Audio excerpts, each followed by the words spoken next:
The train whistle pierced the crisp autumn air of 1875, startling Maribel Thompson awake from her fitful slumber. She clutched her small leather-bound journal to her chest, her eyes wide with a mixture of terror and anticipation as the conductor called out, "Cimarron, New Mexico." "Next stop, Cimarron."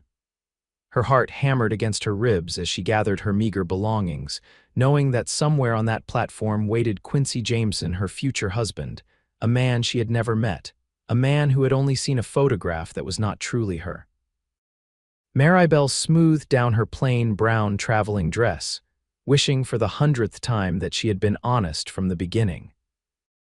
The photograph she had sent in response to his advertisement for a mail-order bride belonged to her cousin, a beautiful, golden-haired woman with perfect features and a delicate frame. Maribel, with her tall stature, raven black hair, and distinctive birthmark along her jawline, looked nothing like the image Quincy Jameson expected. As the train slowed to a stop, Maribel's stomach knotted with dread. She had fled Philadelphia with barely enough money for the journey west, running from a scandal that would have destroyed what remained of her family's reputation. This marriage was her only hope for a new beginning, but it was founded on a lie. "Lord, give me strength," she whispered, picking up her worn carpetbag as the train shuddered to a halt. Through the window, she could see the small platform of Cimarron, a dusty outpost that seemed to rise directly from the wilderness of the New Mexico territory. The platform was scattered with a handful of people, but Maribel's eyes immediately found him a tall man with broad shoulders, standing apart from the others. He wore a weathered Stetson pulled low over his eyes, but even from a distance, she could see the strong line of his jaw and the way he scanned each passenger disembarking with careful attention. With trembling legs, Maribel stepped down from the train, the late September air cool against her face. She paused, considering for one wild moment whether she might simply board the next train heading anywhere else. But reality crushed that fleeting thought. She had nowhere to go, no money to continue running. Quincy Jameson spotted her immediately, his posture stiffening as he took in the woman who looked nothing like the photograph he had carried in his breast pocket for 3 months. His expression, initially open and expectant, clouded with confusion. "Mr. Jameson?" Maribel forced herself to approach him, her voice steadier than she felt, his eyes a startling shade of blue she hadn't expected narrowed slightly. "Miss Thompson." Maribel nodded, unable to maintain his gaze. "Yes, sir, I'm Maribel Thompson." A heavy silence fell between them, broken only by the bustle of activity around them and the departing train's whistle. Quincy's gaze was penetrating, examining every aspect of her appearance that contradicted the blonde, petite woman in the photograph. "You're not what I expected," he said finally, his voice deep and surprisingly gentle despite the obvious confusion in his eyes. Maribel swallowed hard, ready for rejection, ready to be abandoned in this strange town with nothing but her shame. "I know, Mr. Jameson." "I can explain. You're more beautiful than any picture could capture," he said, the words coming out almost reluctantly, as if surprised by his own response. Maribel's head snapped up, certain she had misheard him. "I beg your pardon." The faintest hint of a smile touched his lips, softening the hard lines of his weathered face. "The photograph, it didn't do you justice, Miss Thompson." Relief flooded through her, quickly followed by a deeper sense of guilt. He didn't understand. He thought the photograph was simply a poor representation, not an outright deception. "Mr. Jameson, I think there's been a—" "Please," he interrupted, reaching for her carpetbag. "Call me Quincy. We're to be married tomorrow, after all, tomorrow." The word hit her like a physical blow. She had known this was coming, had agreed to it through their exchanged letters, but the immediacy of it stole her breath. "Is that all your belongings?" Quincy asked, glancing at her single bag with surprise. Maribel nodded, embarrassed by how little she had brought from her former life. "Yes, I traveled light." "Well then, let's get you settled. You'll be staying with Mrs. Holloway tonight. She's the widow who runs the boarding house near the church. After tomorrow, I'll take you out to the ranch." He led her toward a weathered wagon hitched to 2 sturdy horses, helping her up with strong, calloused hands that were surprisingly gentle. As they rode away from the station, Maribel stole glances at the man who was to become her husband.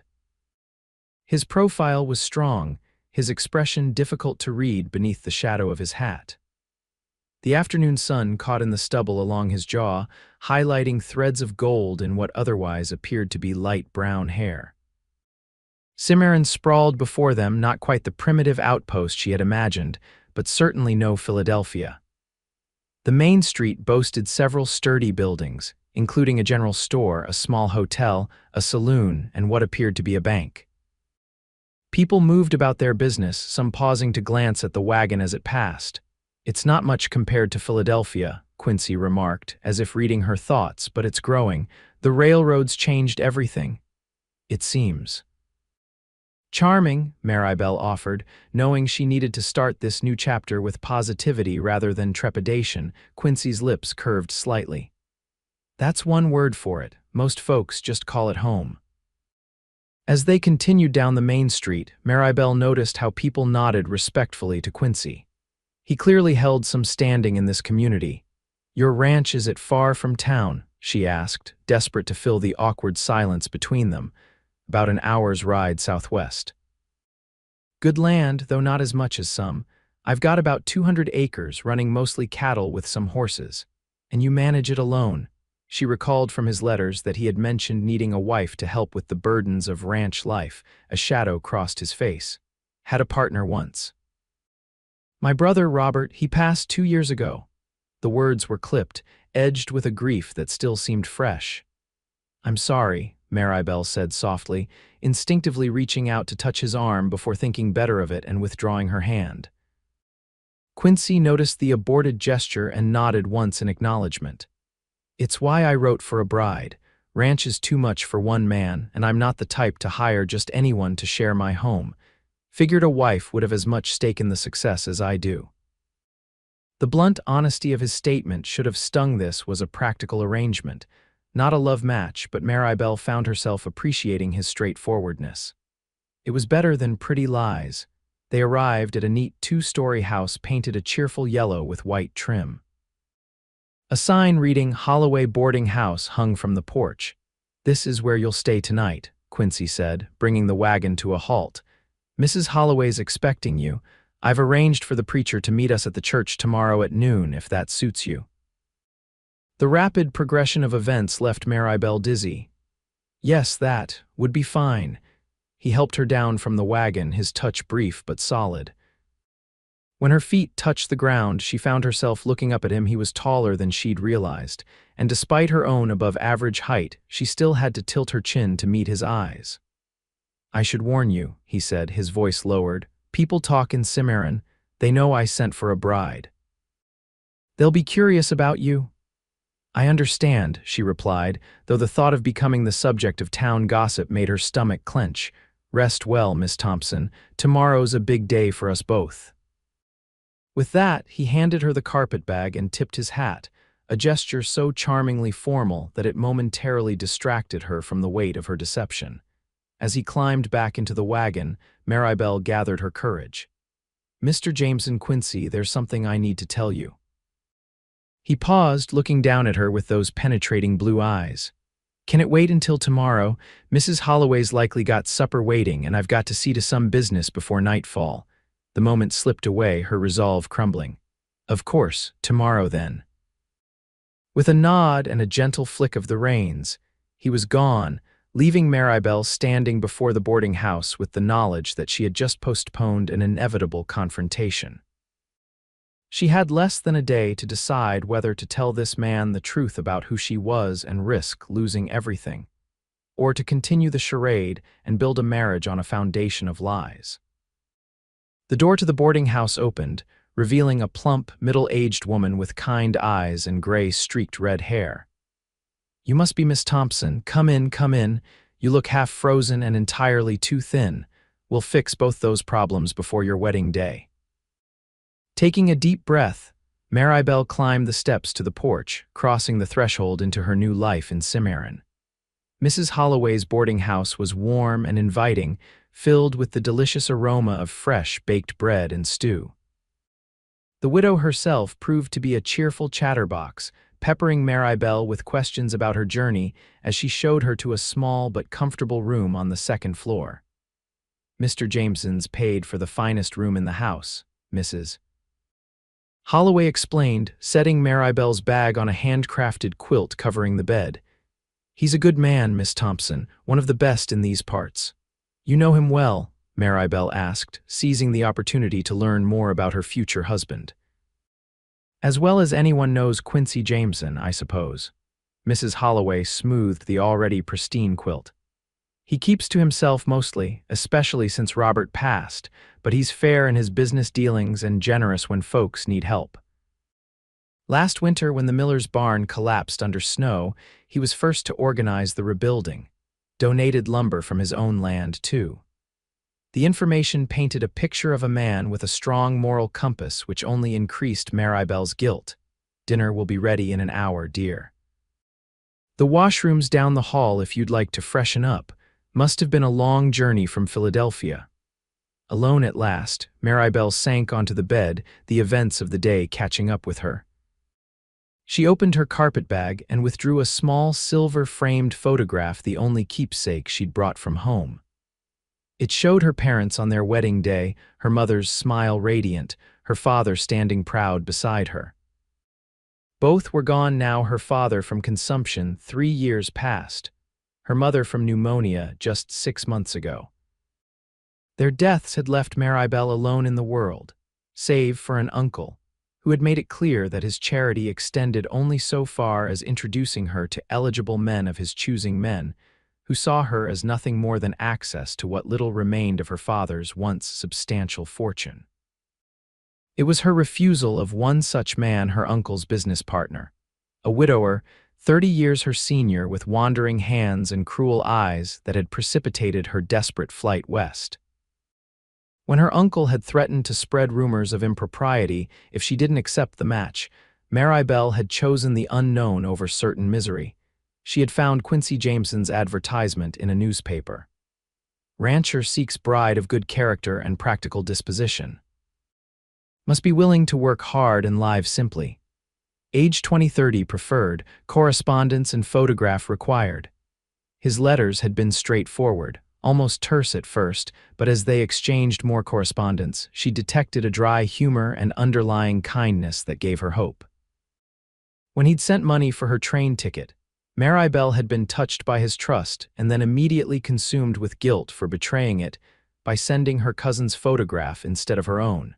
Now, hours away from becoming Mrs. Quincy Jameson, the full weight of her deception pressed down on her. She would have to tell him the truth, and soon. But first, she needed to understand what kind of man she was dealing with, whether he would react with anger, disappointment, or perhaps forgiveness. After washing up and changing into her second-best dress, a navy blue cotton with modest lace at the collar, Maribel joined Mrs. Holloway and the other boarders for dinner. There were only 3 others, an elderly schoolteacher, Miss Porter, a young bank clerk named Timothy, and a traveling salesman, Mr. Green, who regaled them with stories from his journeys. Throughout the meal, Maribel felt their curious gazes. She answered their polite questions about Philadelphia and deflected more personal inquiries with practiced ease. When the conversation turned to Quincy Jameson, however, she found herself listening intently. "Never thought I'd see the day Jameson would take a wife," Mr. Green commented, reaching for another biscuit. "After what happened with his brother and all." Mrs. Holloway shot him a warning look. "That's not talk for the dinner table, Mr. Green. What happened with his brother?" Maribel couldn't stop herself from asking. An uncomfortable silence fell over the table. Finally, Miss Porter, perhaps feeling that as a woman she could speak more delicately on the matter, explained, "Robert Jameson was killed in an incident at the saloon. A dispute over cards that turned violent. Quincy was there, tried to stop it, but couldn't. The man who did it was never caught," Timothy added, his voice lowered. "Some say he fled to Mexico, and Quincy," Maribel pressed gently, Miss Porter sighed. "He changed after that, became more solitary. He'd always been reserved, but after Robert's death, he rarely comes to town except for supplies or business. Which is why everyone's so interested in you, dear, Mrs. Holloway interjected, clearly trying to steer the conversation to safer ground. It's been a long time since there's been a new bride in Cimarron, especially one from back east. The conversation shifted to wedding preparations, with Mrs. Holloway describing the small but respectable church where the ceremony would take place. Maribel tried to focus, but her mind kept returning to what she'd learned about Quincy, a man carrying grief and perhaps guilt over his brother's death, who had chosen solitude until deciding to send for her. After dinner, Maribel retreated to her room, too restless to sleep despite her exhaustion. She stood by the window, looking out at the unfamiliar landscape bathed in moonlight. The mountains in the distance were dark silhouettes against the star-studded sky, so different from Philadelphia's crowded horizons. A soft knock at her door startled her. Mrs. Holloway entered with a steaming cup of tea. "Thought you might need this to help you sleep."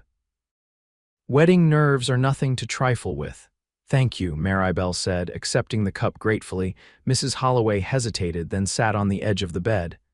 "I hope the talk at dinner didn't upset you. People here mean well, but they forget themselves sometimes."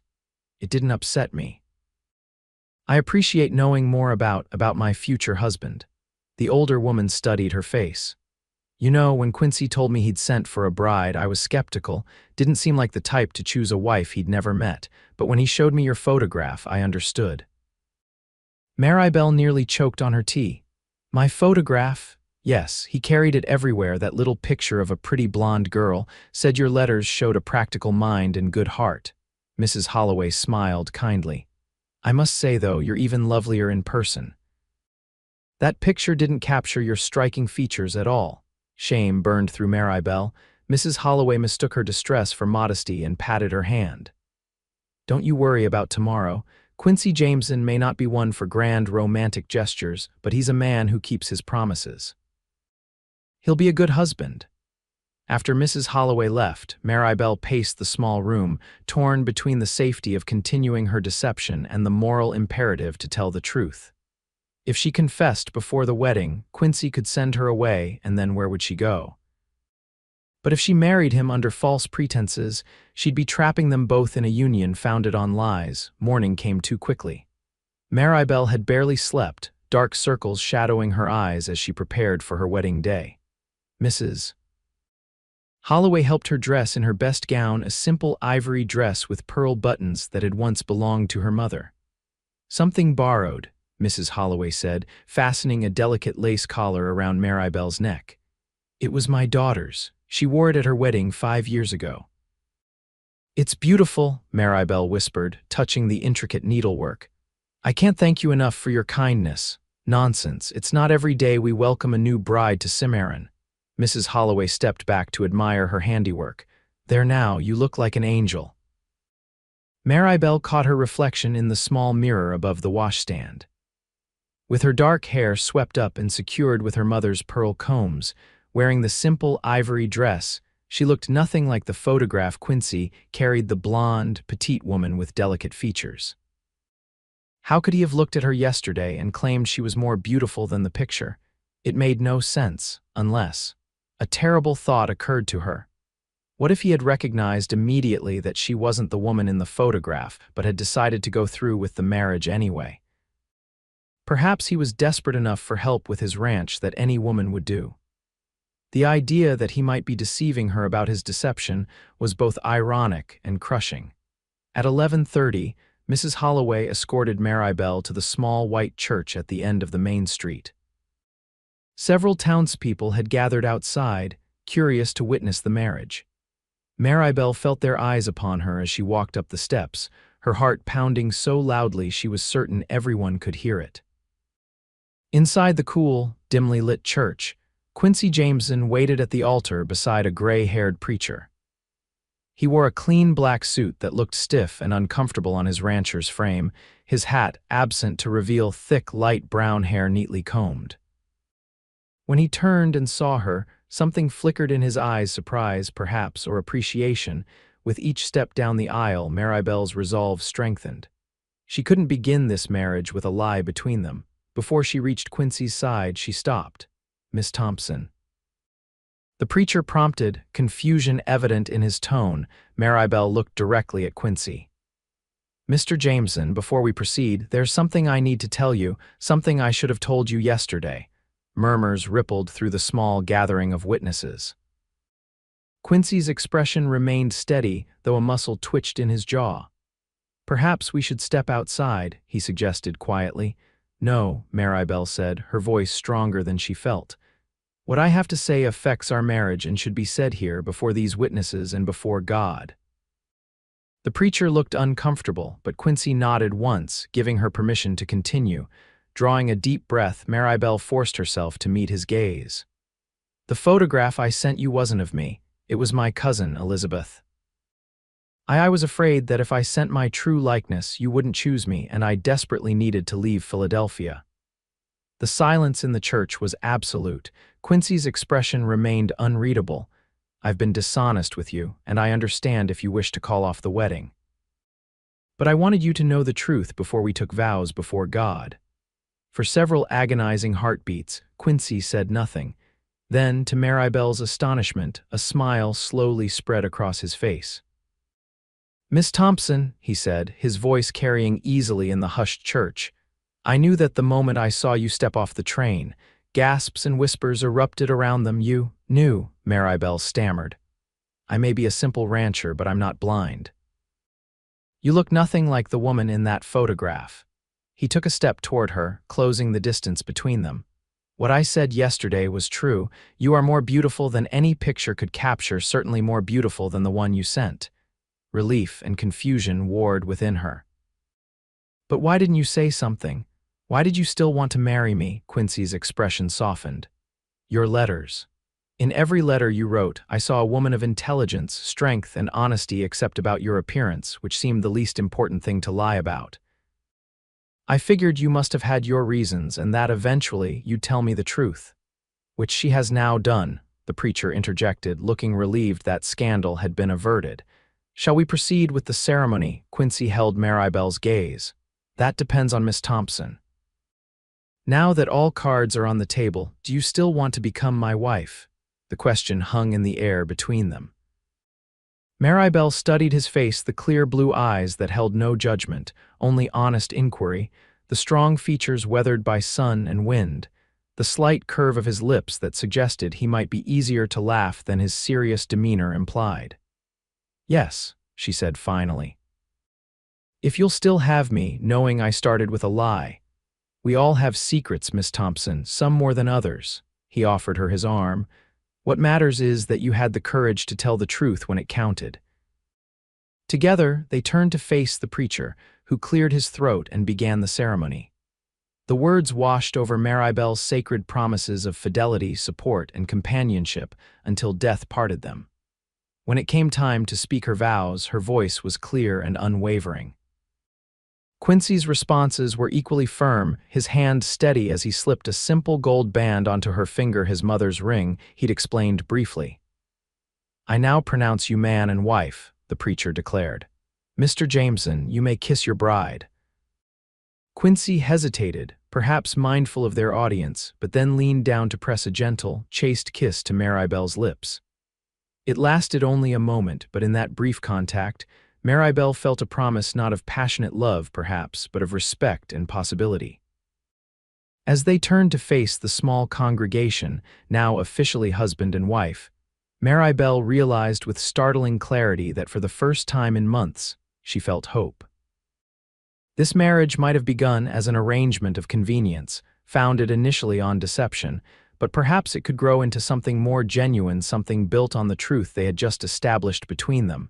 Outside the church, several townspeople offered congratulations. Mrs. Holloway hugged Maribel tightly, whispering, "I knew he was a good man," in her ear. Even the usually taciturn shopkeeper presented them with a small package containing 2 china cups as a wedding gift. Quincy handled the well-wishers with polite efficiency, clearly uncomfortable with being the center of attention. When the last congratulation had been offered, he turned to Maribel. Are you ready to see your new home, Mrs. Jameson? The name, her new name, sent a shiver through her. Yes, I'm ready. He helped her into the wagon, which had been decorated with a few ribbons Mrs. Holloway's doing, Maribel suspected. As they drove away from the town, the buildings giving way to open country, Maribel felt as though she were truly leaving her old life behind.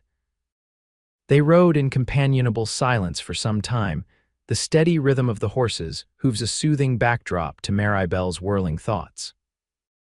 The landscape around them was unlike anything she'd seen, vast expanses of grass and scrubland, dotted with stands of pine and juniper, all beneath an endless sky of the clearest blue. "It's beautiful," she said finally, breaking the silence. Quincy glanced at her as if gauging her sincerity. "It's harsh country. Winters are cold, summers hot and dry, but yes, it has its beauty." "How long have you lived here, born and raised in the territory?" "My father claimed the land after the war, the one with Mexico, not the more recent unpleasantness. Built the house and barn himself, started with just a dozen cattle and 2 horses. Pride colored his voice.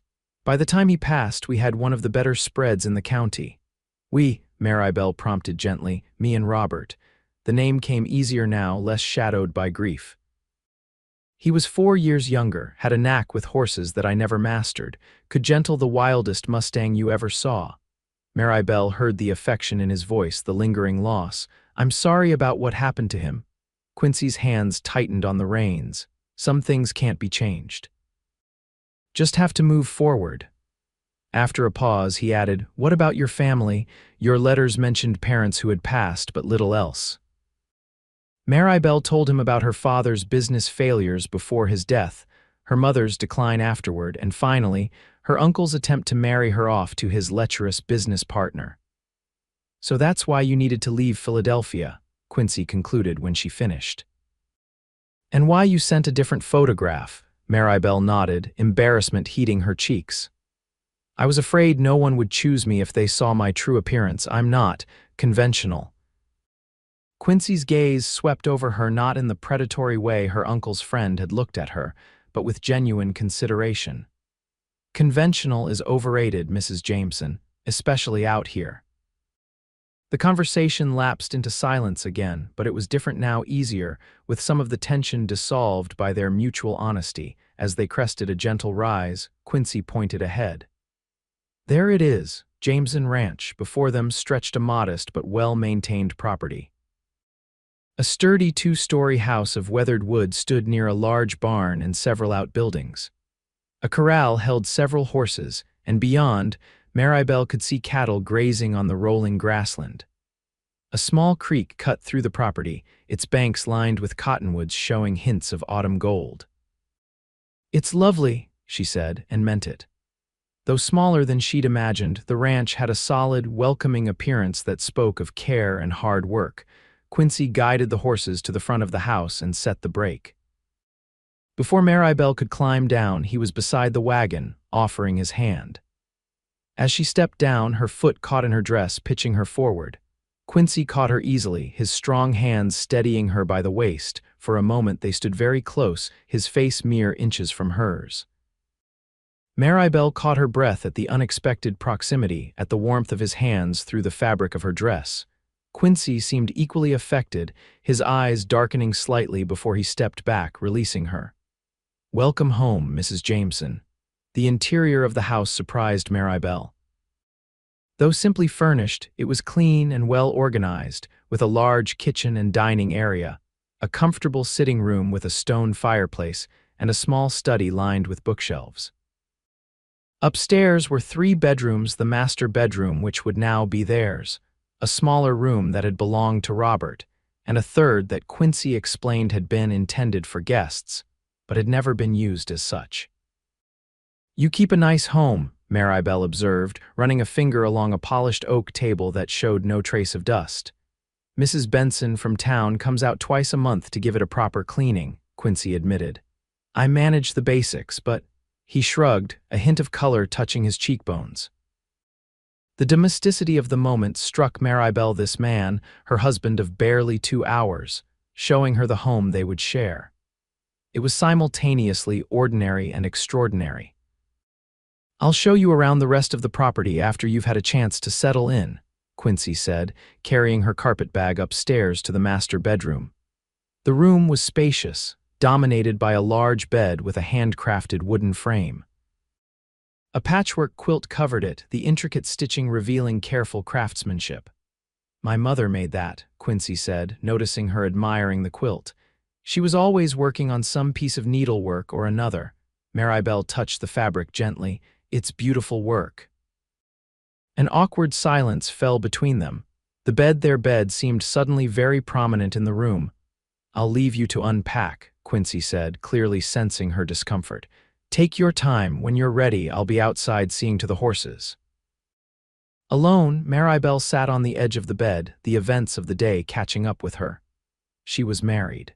She was a rancher's wife in the New Mexico territory, thousands of miles from everything familiar. And tonight she would share this bed with a man who was still largely a stranger. The thought sent a flutter of nerves through her stomach. In their correspondence, they had never discussed the more intimate aspects of marriage. Quincy had mentioned wanting children eventually, but beyond that, the topic had remained untouched. With determination, Maribel pushed aside her anxiety and began unpacking her few belongings. She changed from her wedding dress into a more practical blue calico, suitable for a ranch wife's duties. As she pinned up her hair, she studied her reflection in the small mirror above the dresser. Mrs. Quincy Jameson, she whispered, testing the name.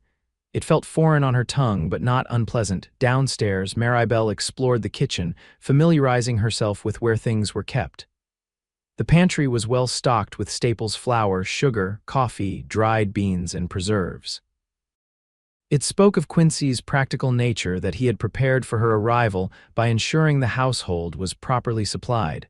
Through the kitchen window, she could see him in the corral, working with a spirited chestnut horse. His movements were confident and assured, his body language communicating clearly with the animal. Watching him, Maribel felt a strange flutter in her chest, appreciation, perhaps, for his competence and the graceful strength evident in his tall frame.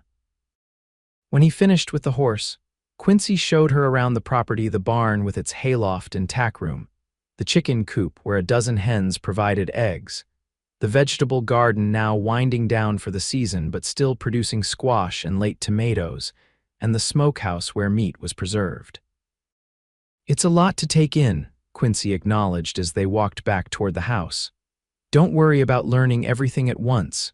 I'm not afraid of hard work, Maribel assured him. In Philadelphia, after my father's business failed, I helped manage our reduced household.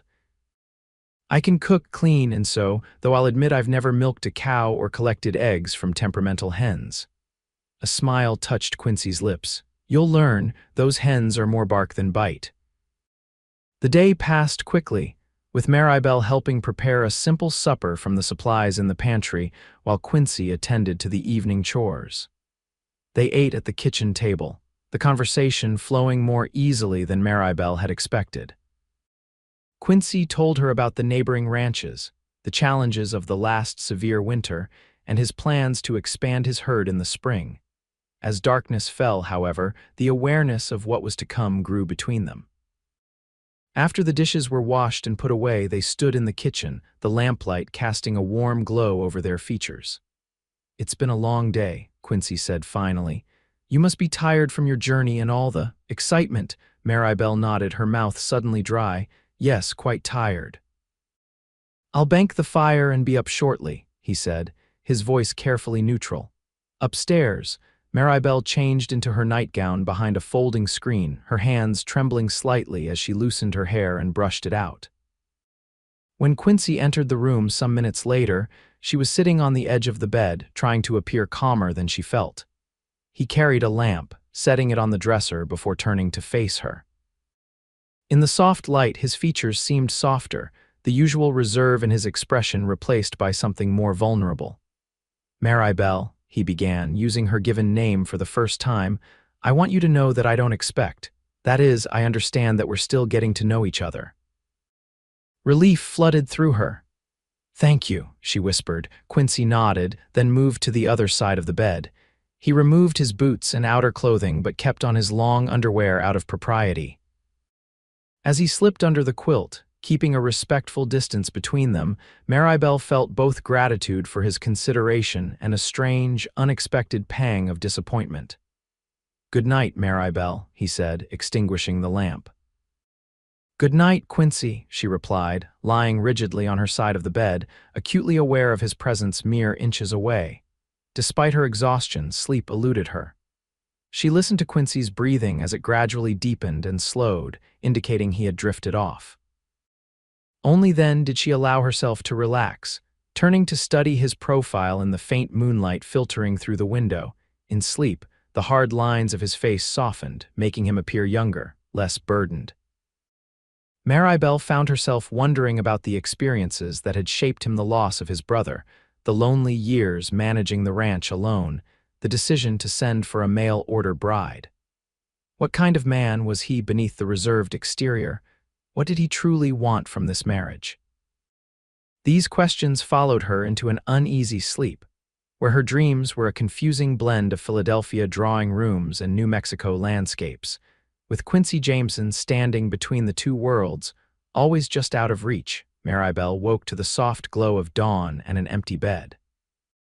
The imprint of Quincy's head on the pillow was the only evidence he had been there.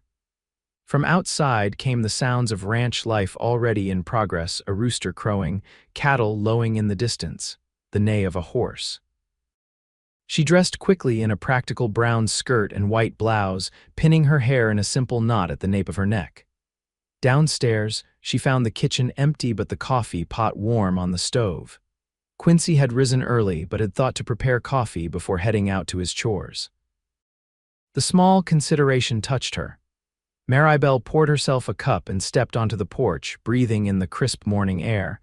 The sun was just cresting the distant mountains, painting the landscape in gold and amber hues. In the corral, Quincy was working with the same chestnut horse from yesterday, guiding it through some kind of training exercise. Watching him, Maribel felt a sense of purpose settle over her. This was her home now, and Quincy was her husband. Whatever had brought them together, practical necessity, deception, or fate, they were joined now in a life that would require cooperation and mutual respect. Perhaps in time there might even be affection. With renewed determination, she returned to the kitchen and set about preparing breakfast. By the time Quincy came in, she had made a substantial meal of biscuits, bacon, and eggs from the hen house. "You didn't have to go to all this trouble," he said, removing his hat and washing up at the basin. "It's no trouble. I enjoy cooking," Maribel replied, setting a plate before him. "Besides, it looks like you've been up for hours. Ranch doesn't run itself." He sat down, his appreciation evident as he sampled the food. "This is good, real good, thank you." Maribel joined him at the table, pleased by his approval. "What are your plans for today?" "Need to mend the fence on the north pasture. One of the steers broke through yesterday." He glanced at her, hesitation in his eyes. "I usually stay out most of the day. Will you be all right here alone?" "Of course. I have plenty to do, getting acquainted with the house and making it my own." She paused, then added, "Unless there's something I can help you with." Quincy considered this. "Not today. The fence work requires strength more than skill, but there will be plenty of ways you can help once you're settled." After breakfast, Quincy showed her where various household supplies were kept, explained how the pump for the well worked, and pointed out which outbuildings held what equipment.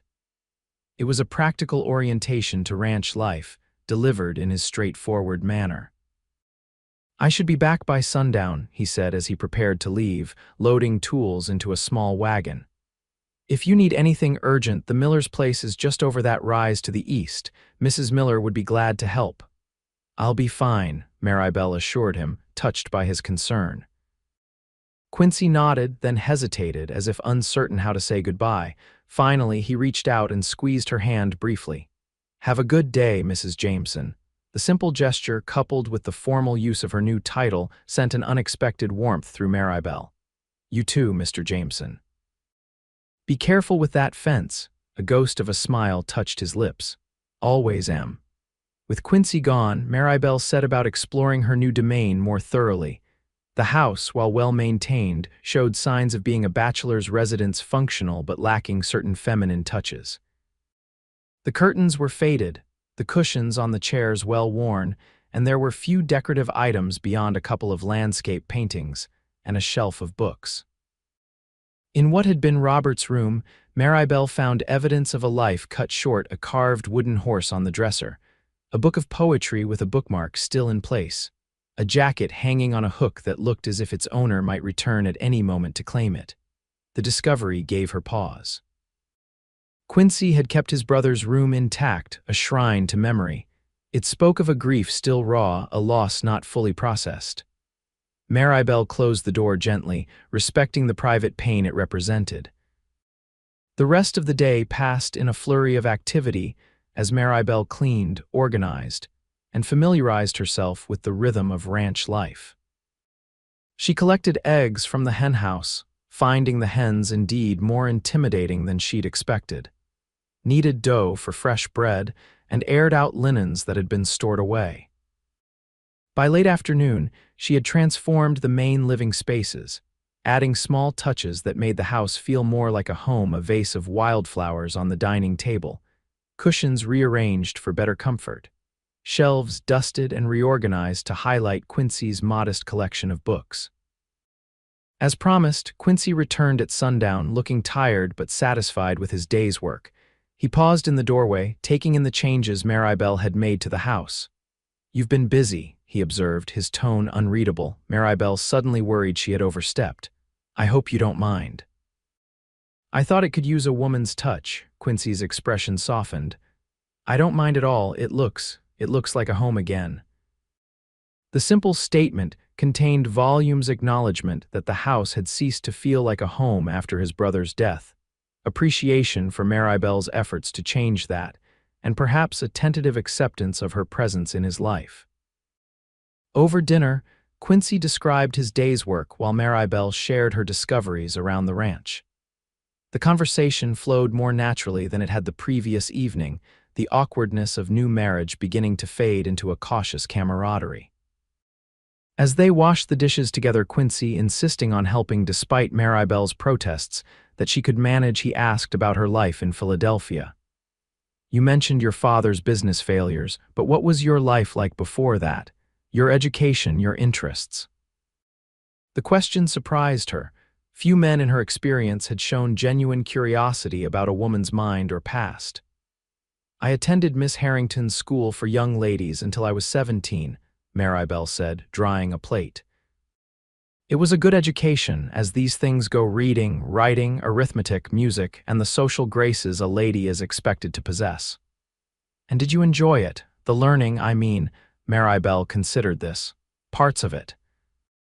I loved reading literature, history, even some science when I could find books on the subject. My father encouraged my curiosity, much to my mother's dismay. She was more concerned with my becoming accomplished in the drawing room than in intellectual pursuits." "And what about now? What interests you besides books?" The genuine interest in his voice encouraged her to continue. "I enjoy music. I play the piano, though not as well as my teachers hoped, and I've always loved gardening. Our house in Philadelphia had a small garden where I grew flowers and herbs." Quincy nodded thoughtfully. "There's space for a bigger garden here if you're interested. The vegetable patch could use a knowledgeable hand, and I wouldn't mind some flowers around the place." The casual offer meant more to Maribel than he could know. It was an invitation to make her mark on his land, to create something that was hers within this new life. "I'd like that very much," she said softly. Later, as they prepared for bed with less awkwardness than the previous night, Maribel found herself studying Quincy as he checked that the windows were securely latched. There was something compelling about his methodical movements, his quiet competence. "May I ask you something?" she ventured as they settled into bed, each carefully maintaining their respective sides. "Of course. Why did you really decide to keep me as your bride, knowing I had sent a false photograph? The truth, please." In the darkness, she heard him shift, felt the mattress dip slightly as he turned toward her. "The truth is, I was impressed by your courage," he said finally. Getting on that train alone, traveling all this way to marry a stranger that takes grit. And then standing up in that church, admitting your deception in front of everyone, that takes integrity. Those are qualities I value more than any pretty face. His honesty humbled her. Thank you for seeing that in me. Besides, he added, a hint of humor coloring his voice, the woman in that photograph looked like she'd faint at the first sign of hard work. You look like you can hold your own. Maribel laughed softly, surprised by his teasing. I suppose that's a compliment coming from a rancher. Highest kind, Quincy agreed, and though she couldn't see his face clearly, she could hear the smile in his voice.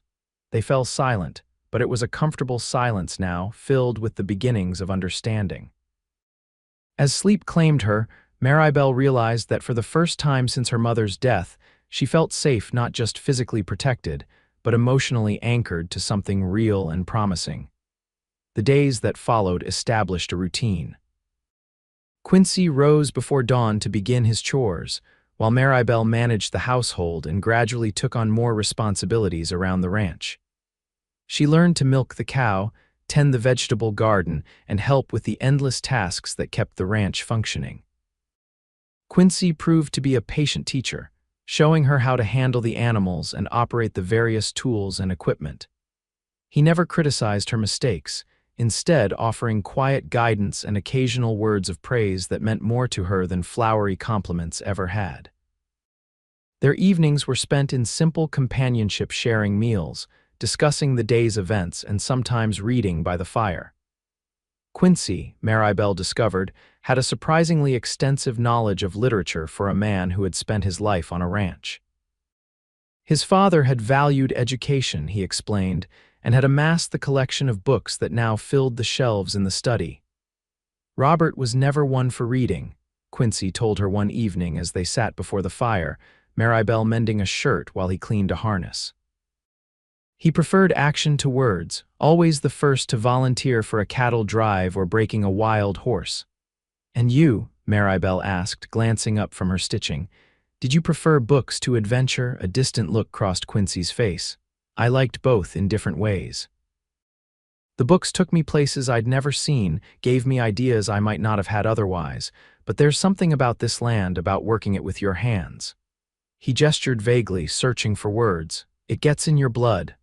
Maribel was beginning to understand what he meant. There was a rhythm to ranch life, a connection to the earth and seasons that she had never experienced in Philadelphia.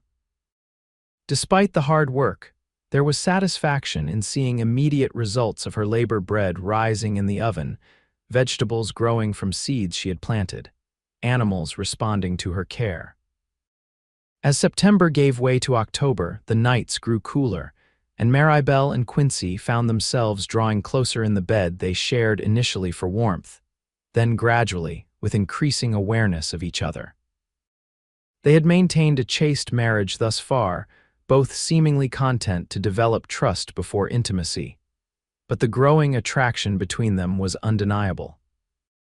Maribel found herself watching Quincy as he worked, admiring the strength in his arms as he chopped wood or the gentle competence in his hands as he treated an injured calf. For his part, Quincy's gaze lingered on her more frequently, his eyes following her movements with an intensity that sent warmth spreading through her. The change in their relationship came gradually, then all at once, like the autumn leaves that transformed slowly day by day until suddenly the landscape was ablaze with color. It happened on an evening in mid-October, when an early cold snap had them huddled close to the fireplace after dinner. Quincy had been telling her about his plans to purchase new breeding stock in the spring, his deep voice rumbling pleasantly in the cozy room. The Hendersons over in Santa Fe have good bloodlines in their herd, he was saying. I thought we might make a trip of it, visit the town, perhaps stay a night or two. The casual we struck Maribel, evidence of how he now naturally included her in his plans for the future. I'd like that, she said softly. I've heard Santa Fe is beautiful. It is. Quincy hesitated, then added, my parents spent their honeymoon there. My father always said it was the perfect place to begin a marriage. The implication hung in the air between them. Though legally married for nearly a month, they had not yet truly begun their marriage in all senses of the word. Maribel set aside her sewing, suddenly very aware of Quincy's proximity on the settee beside her. "Quincy," she began, uncertain how to express what she was feeling. He turned to her, his blue eyes reflecting the firelight. Yes, words failed her. Instead, Maribel found herself leaning forward, closing the distance between them. Quincy remained still, watching her with an intensity that made her heart race.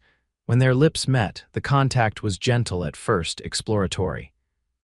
Quincy's response was restrained, careful, as if he feared frightening her. But when Maribel pressed closer, her hand coming to rest against his chest, something shifted. His arms encircled her, drawing her against him as the kiss deepened. When they finally broke apart, both were breathing unevenly. Quincy rested his forehead against hers, his eyes closed. "Maribel," he murmured, her name a question and an answer all at once. "I want to be your wife," she whispered. In every way, his eyes opened, searching her face. "Are you sure? There's no rush, I'm sure," and she was. Over the past weeks, she had come to admire this man, his integrity, his quiet strength, his consideration for her feelings. What had begun as a practical arrangement had grown into genuine affection, and now something more. Quincy stood, offering her his hand. Maribel took it, allowing him to lead her upstairs to their bedroom. There, in the soft glow of lamplight, they discovered each other anew, their union tender and reverent, a covenant more binding than the words they had spoken in the church.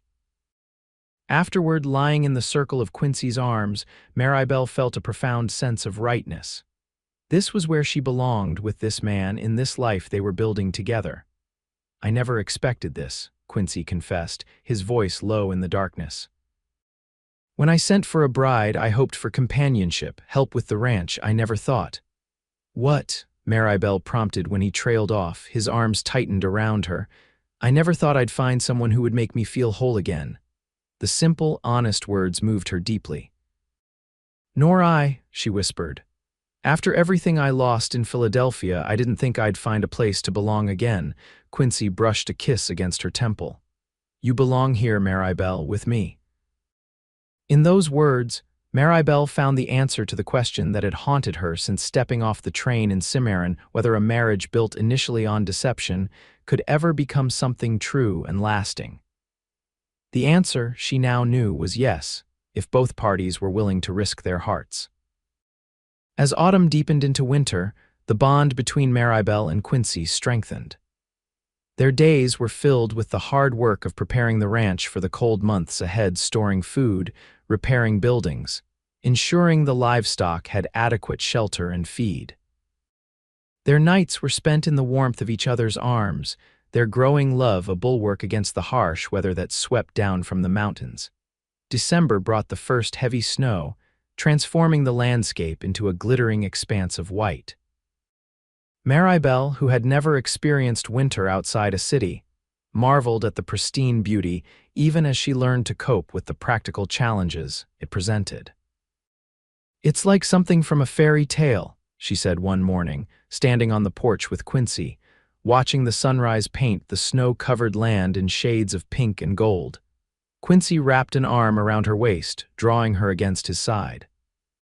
"Wait until you've had to dig out the barn door 3 times in one day," he said dryly. "The magic wears off quickly," but there was no real complaint in his voice. Maribel had noticed a change in him over the past months, a lightening of the somber demeanor he had worn like armor when she first arrived. He smiled more readily now, even laughed sometimes at her city-born misconceptions about ranch life. As Christmas approached, Maribel threw herself into preparations, determined to make their first holiday together special. She baked cookies and pies, using recipes Mrs. Holloway had shared during their occasional visits to town. She fashioned simple decorations from pine boughs and red ribbon, and even managed to find small gifts for Quincy on their last trip to Cimarron before the weather made travel difficult. On Christmas Eve, after they had enjoyed a feast of roast chicken and all the trimmings, they sat before the fire, sharing a rare glass of whiskey that Quincy had been saving for a special occasion. I have something for you, he said, reaching into his pocket. I wasn't sure whether to wait until tomorrow, but he handed her a small package wrapped in brown paper. Maribel unwrapped it carefully to reveal a silver locket, simple but elegant, with a delicate chain. "Oh, Quincy," she breathed, opening the locket to find it empty, waiting for mementos to be placed inside. "It was my mother's," he explained. "My father gave it to her on their first Christmas together, I thought." He hesitated, uncharacteristically uncertain. "I thought you might like to have it to start our own tradition." Tears sprang to Maribel's eyes. "It's beautiful, I'll treasure it always." She leaned forward to kiss him, pouring her gratitude and love into the gesture. "Here," Quincy said when they parted, taking the locket and fastening it around her neck. His fingers brushed her skin, sending a pleasant shiver through her. "I have something for you too," Maribel said, retrieving a package from behind the settee, "though it's not nearly as meaningful." Quincy unwrapped the gift to find a pair of fine leather gloves and a book of Mark Twain's writings that she had spotted in the general store and purchased while he was seeing to other business. "These are perfect," he said, genuine appreciation in his voice as he tried on the gloves. "My old ones are more patch than original leather at this point. And the book, I noticed you enjoyed the Twain stories in that magazine from last month. I've been wanting to read more of his work." Quincy's smile was warm as he set the gifts aside and pulled her into his arms. "Thank you, Maribel." They sat together in companionable silence, watching the fire and listening to the wind outside. Maribel felt a contentment she had never known before, a deep-seated peace that came from being exactly where she was meant to be. "I've been thinking," Quincy said after a while, his voice thoughtful. "Spring will be busy with calving and planting, but come summer, I'd like to add on to the house. Perhaps another bedroom or two." The implication was clear and Maribel's heart quickened. "That sounds like a wonderful idea," she said softly. Quincy's hand came to rest gently on her abdomen. "I know we haven't talked much about children, but I've always wanted a family, not just for help with the ranch as we grow older, but to share all this with." "I want that too," Maribel admitted, covering his hand with her own. "Very much." The look Quincy gave her was filled with such tenderness that it nearly brought tears to her eyes again. In that moment, any lingering doubts she might have harbored about their unusual beginning vanished completely. This was love, not the dramatic passion she had read about in novels, but something deeper and more enduring. Christmas morning dawned clear and cold, the sun turning the snow-covered landscape into a sea of diamonds. Maribel woke to find Quincy already up and dressed. "Merry Christmas," he said, sitting on the edge of the bed with a cup of coffee for her. "I've seen to the animals." "Thought we might have a lazy morning for once." Maribel sat up, accepting the coffee gratefully. "That sounds wonderful." They spent the day in simple pleasures, reading by the fire, preparing and enjoying a leisurely dinner, talking about plans for the coming year. In the evening, Quincy brought out a fiddle Maribel hadn't known he possessed and played a few simple tunes, his fingers surprisingly deft on the strings. "Robert was the real musician," he explained when she expressed admiration. "He could make this thing sing. I just know enough to keep the music alive, I suppose." It was the first time he had mentioned his brother without a shadow crossing his face, and Maribel recognized it as a sign of healing. Winter settled fully over the ranch in January and February, bringing storms that sometimes kept them housebound for days. But Maribel discovered there was joy even in confinement when shared with someone you loved. They read aloud to each other, played cards, talked for hours about everything and nothing, and found inventive ways to stay warm during the coldest nights. By March, the first signs of spring began to appear, patches of grass emerging from the melting snow, birds returning from their winter migration, buds forming on the trees along the creek. With the changing season came the busiest time on the ranch. As new calves were born and preparations for planting began, Maribel threw herself into the work alongside Quincy, her city-bred hands now calloused and capable after months of ranch life. She helped deliver calves, prepared the garden for planting, and still managed to keep the house running smoothly. It was during this hectic time, as April brought warmer days and spectacular thunderstorms, that Maribel confirmed what she had suspected for several weeks: she was expecting a child. She told Quincy one evening as they sat on the porch, watching a particularly magnificent sunset paint the sky in shades of orange and purple. "Quincy," she began, a slight tremor in her voice despite her joy, "I have something to tell you." He turned to her, concern immediately crossing his features at her serious tone. "What is it? Are you unwell?" Maribel smiled, taking his hand and placing it over her still flat stomach. "Not unwell, just expecting." For a moment he stared at her blankly, then understanding dawned in his eyes. "A baby, we're having a baby," she nodded, tears of happiness welling in her eyes at the wonder in his voice. "Yes, sometime in November, I think." Quincy's reaction was everything she could have hoped for. Joy transformed his features, making him look younger and more carefree than she had ever seen him. He gathered her in his arms, holding her as if she were made of the most precious material on earth. "A baby," he repeated, his voice thick with emotion. "Our baby." The months that followed were filled with preparations not just for the coming child, but for the future they were building together. True to his word, Quincy began work on adding to the house as soon as the spring planting was complete. With help from neighbors, a new bedroom took shape, along with improvements to the kitchen that Maribel had gently suggested would make her work easier. Summer found Maribel's body changing, her dresses letting out to accommodate her growing belly. Quincy treated her with a protective tenderness that she found both touching and occasionally stifling. "I'm pregnant, not made of glass," she reminded him one day when he tried to prevent her from carrying a basket of vegetables from the garden. Quincy had the grace to look sheepish. "I know. It's just, I couldn't bear it if anything happened to you or the baby." The genuine fear in his eyes softened her irritation. "Nothing is going to happen. Women have been having babies since the beginning of time, many of them while working far harder than I am." "Not all women are as precious to me as you are," he replied simply, the honesty in his voice making her heart swell. As autumn approached, they made a trip to Cimarron for supplies and to visit Dr. Patterson, who confirmed that all seemed well with the pregnancy. The town had changed little since Maribel's arrival the previous year, but her relationship to it had transformed completely. Where once it had been a strange and intimidating place, now she was greeted warmly as Mrs. Jameson, a respected rancher's wife. Mrs. Holloway insisted they stay for dinner at the boarding house, eager to catch up on all the news from the ranch. "My, how you've bloomed," the older woman said, patting Maribel's hand. "Marriage clearly agrees with you." Maribel exchanged a smile with Quincy across the table. "Yes, it does." Later, as they were preparing to leave, Mrs. Holloway pressed a package into Maribel's hands.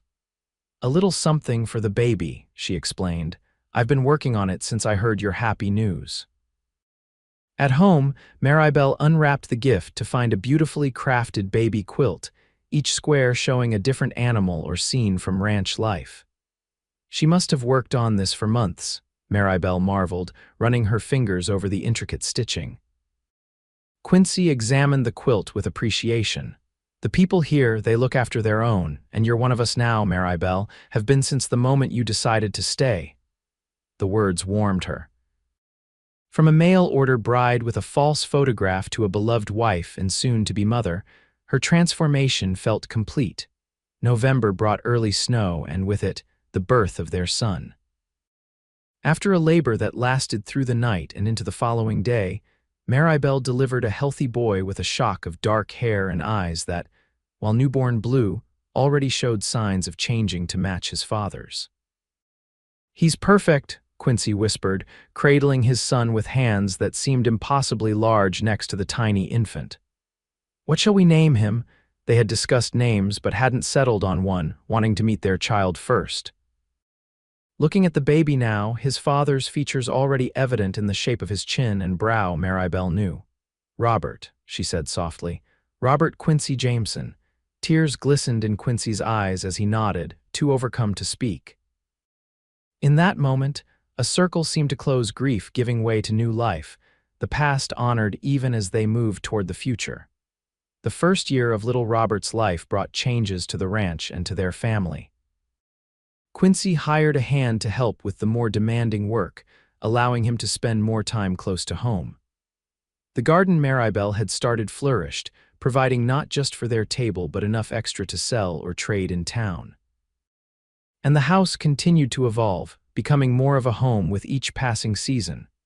By the time Robert celebrated his first birthday, toddling unsteadily between his parents' outstretched hands, Maribel could scarcely remember the frightened woman who had stepped off the train in Cimarron. That version of herself seemed like a character in someone else's story, recognizable but distant. One evening, as they sat on the porch watching the sunset, Robert asleep in his cradle beside them, Quincy took her hand. "Do you ever regret it?" he asked, his voice thoughtful. "Coming here, marrying a stranger, taking on this life?" Maribel considered the question seriously, knowing he deserved an honest answer. "I regret the deception," she said finally. "I wish I had been brave enough to send my own photograph from the beginning. But no, I don't regret coming here or marrying you. How could I, when it's given me everything I never knew I wanted?" Quincy's hand tightened around hers. "When I saw you step off that train, this tall, striking woman, nothing like the photograph, I thought there had been some mistake. But then you spoke, and I heard in your voice the same person who had written those letters, the same intelligence and spirit. And you decided to take a chance on me anyway," Maribel said softly. "Best decision I ever made." Quincy leaned over to kiss her gently. "Though I still say you're more beautiful than any picture could capture." The words, echoing his statement from that first day, made Maribel smile. "Charmer," she teased, leaning her head against his shoulder as they watched the last rays of sun disappear behind the mountains. Inside, their son stirred and gave a small cry. As Maribel rose to tend to him, she paused to look back at Quincy, this man who had become the center of her world, whose quiet strength and unwavering love had given her a home in every sense of the word. "I love you," she said simply. His smile, rare and precious in those early days but now a familiar sight, warmed her more than any fire could. "And I love you, Mrs. Jameson, more than I ever thought possible." In the dying light, with their son's soft murmurs and the gentle sounds of the ranch settling for the night as a backdrop, Maribel thought about the twisted path that had led her here, the lie that had ultimately brought her to the truth of where she belonged. Sometimes, she reflected as she lifted Robert into her arms, the most unexpected beginnings led to the most perfect endings. And this life, this love, this family was certainly perfect in all its imperfect, wonderful reality.